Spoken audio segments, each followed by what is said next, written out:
Hey everyone, welcome back to the Michael Lofton Show on Reason and Theology. Let's talk about annihilationism. What exactly is it and why is it coming up? Well, in fact, it's coming up because the very noteworthy and famous N.T. Wright, Anglican bishop and theologian, well, former Anglican bishop, I don't think he's active in ministry, but very noteworthy Anglican theologian, is proposing that the wicked may be annihilated instead of enduring an eternal conscious torment in hell. And so we're going to take a look at his thoughts and then maybe compare them to what the Catholic Church says about the matter, not only in ecumenical councils, but also what some other Catholic theologians has said about this. And then we'll explore, is the question still open in Catholicism or not? And then we'll also briefly look at this in comparison to the situation with Origen and the anathemas against Origen. So all of that is coming up next right here on the Michael Lofton Show.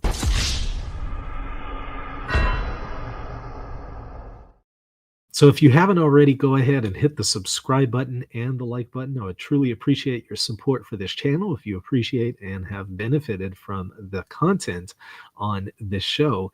By the way, please let me know in the live chat if you can hear me and see me. I've been having some tech issues, so I want to make sure that the live stream is going out and everyone can see me at this time. So just put your answer there in the comment section.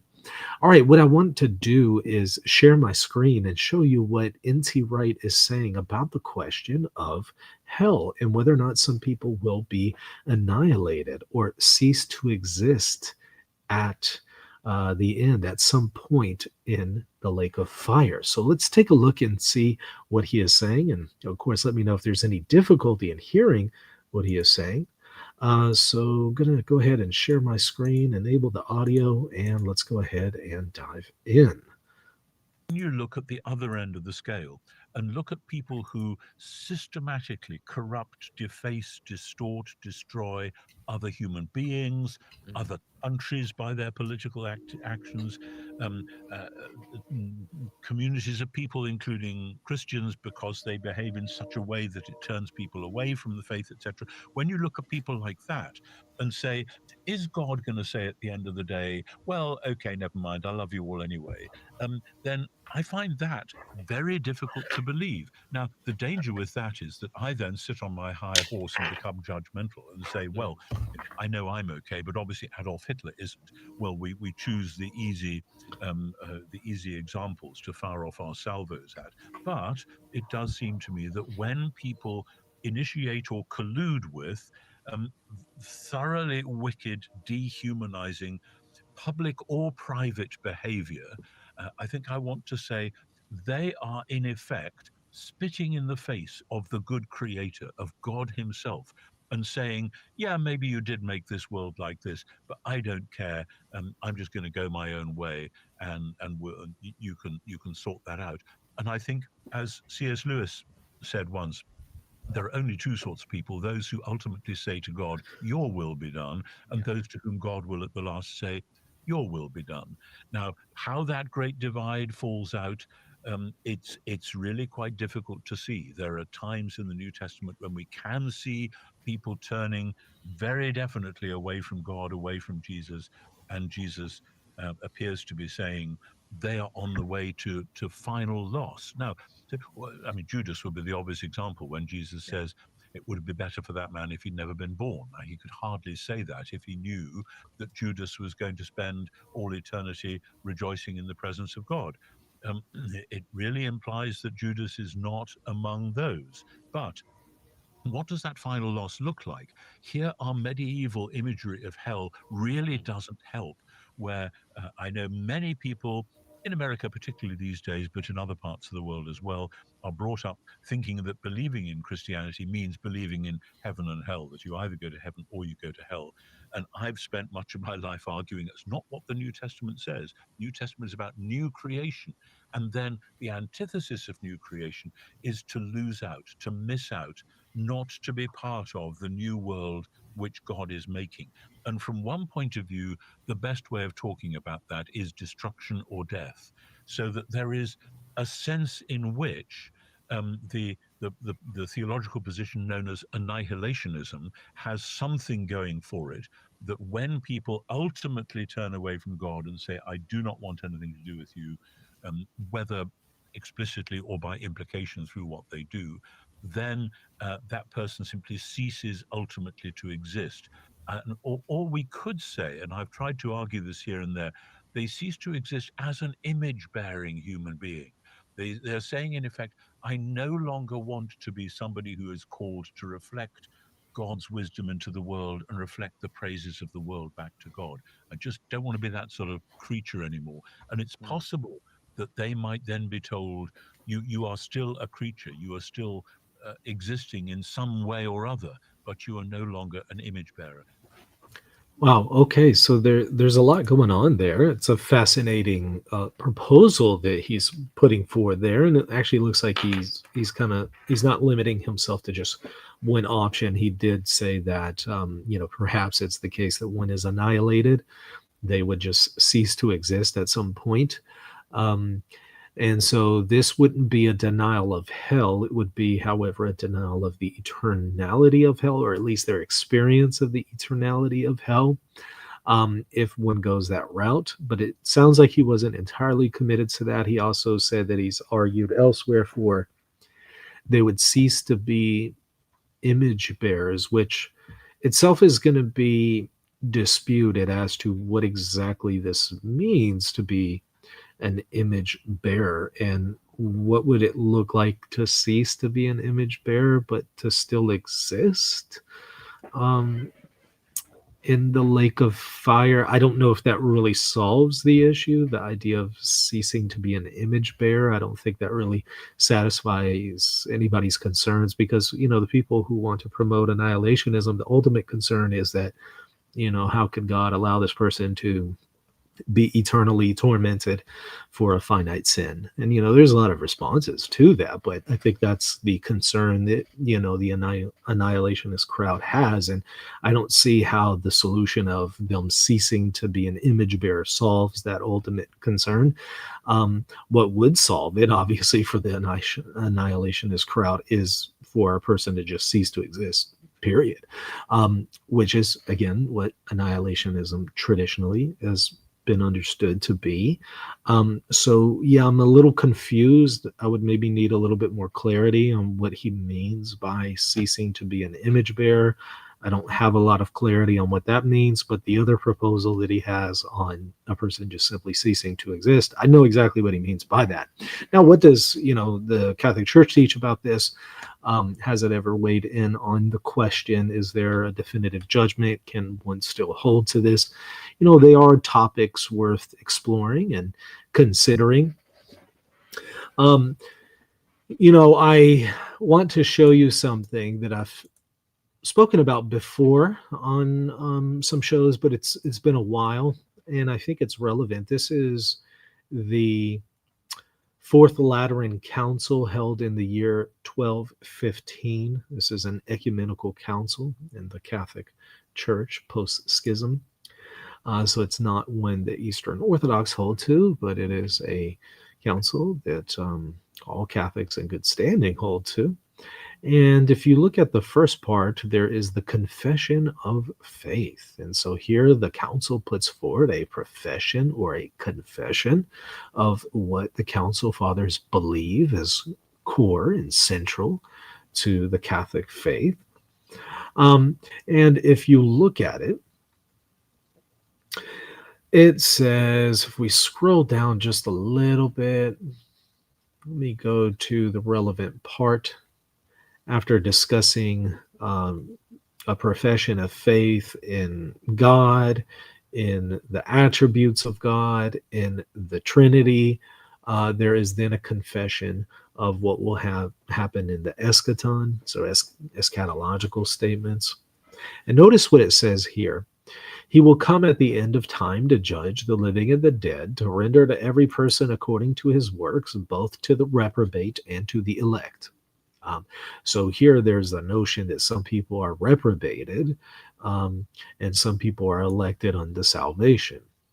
All of them will rise with their own bodies, which they now wear, so as to receive according to their deserts, whether these be good or bad. So everyone will be judged for what they've done. For the latter, perpetual punishment with the devil. For the former, eternal glory with Christ. So when it says perpetual punishment, what does that mean? Um, I think most people are going to read that as eternal conscious torment in the lake of fire, because it's contrasted with the eternal glory with Christ, which would be eternal conscious happiness, right? And so, if one is going to say maybe this can be interpreted as annihilationism, the perpetual punishment is that you cease to exist. I don't know if that is the most natural way to read it, since the contrast is a conscious um, enjoyment of the beatific vision. And so I've seen some people try to interpret this as annihilationism, but it does seem like a little bit of a stretch, right? Latter perpetual torment and punishment sounds a little bit more like it's something that one is conscious of. Now, whatever it means, and sure, there's a little bit of a debate on what perpetual punishment means. I'm sure some people can nitpick on what it means, again, despite what I think we think it means prima facie, right?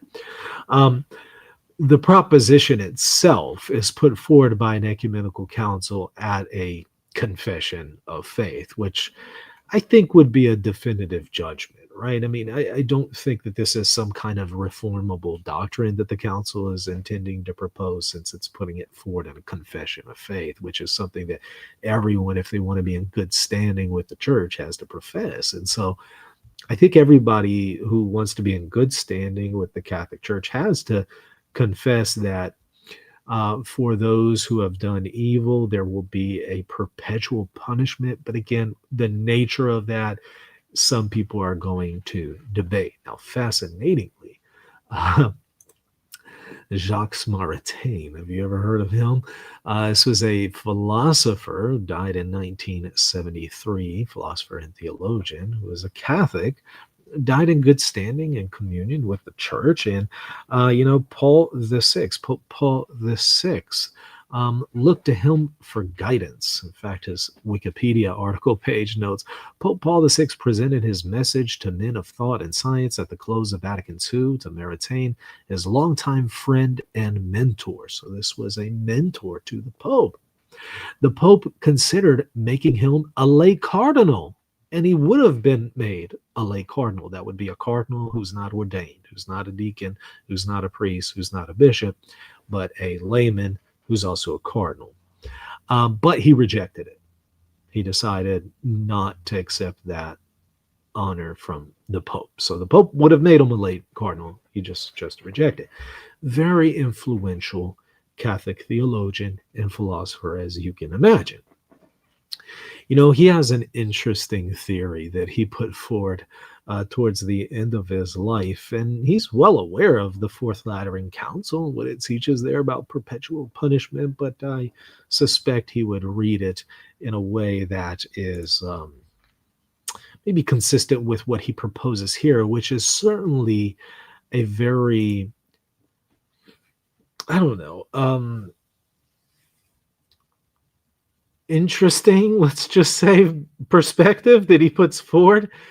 He takes the view that everyone will eventually be reconciled with God, including Satan and the devil and the demons. I mean, this is very provocative view, not unique to him. Origen put it forward, and we'll then look and see what exactly the anathemas against Origen say. But he puts this forward, after the Second Vatican Council, if I recall correctly, after towards the end of his life, he puts forward a view that he maintains is Catholic in nature. Now, I'm sure a lot of people are going to say, no, this is heretical. It's not at all consistent with what we saw with the Fourth Lateran Council. It's not consistent with the Bible.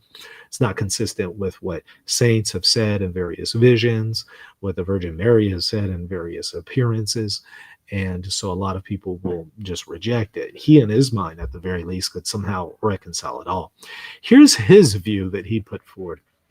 Maritain acknowledged that it would be impossible for God to give Lucifer, because of his abiding pride, the beatific vision, so he won't go to heaven, for which he, like every rational creature, was in fact created.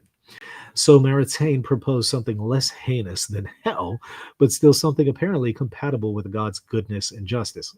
This kind of middle position. So you probably know where he's going for, right? What God could do would be to put Satan in limbo. That place explained in an earlier theology as the location where unborn, unbaptized babies end with that kind of happiness due to finite natures not destined to participate in the elevated inner life of the Trinity. A view that's not very popular in and of itself, let alone just limbo, that has also kind of gone out of fashion in the post-conciliar period, because there have been some magisterial documents that talk about the possibility, or at least the hope, for the reception of the beatific vision in heaven for unbaptized babies. This place was the natural home that would be due to human and angelic nature had it not been granted from the beginning the inner life of God as its final and first purpose. I think a lot of Eastern Orthodox especially are going to push back on this and fight against the idea that there would be some kind of natural end to humanity that wasn't a sharing in the inner life of the Trinity. This graced purpose, again, that nature, grace, distinction, a lot of the Orthodox aren't very fond of.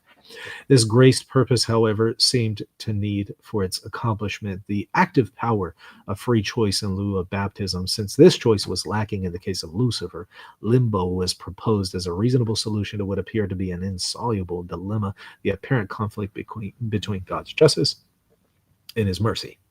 Thus, Maritain thought by analogy that the devil might be relieved of anything that could be properly called punishment. How angels suffer is itself a question.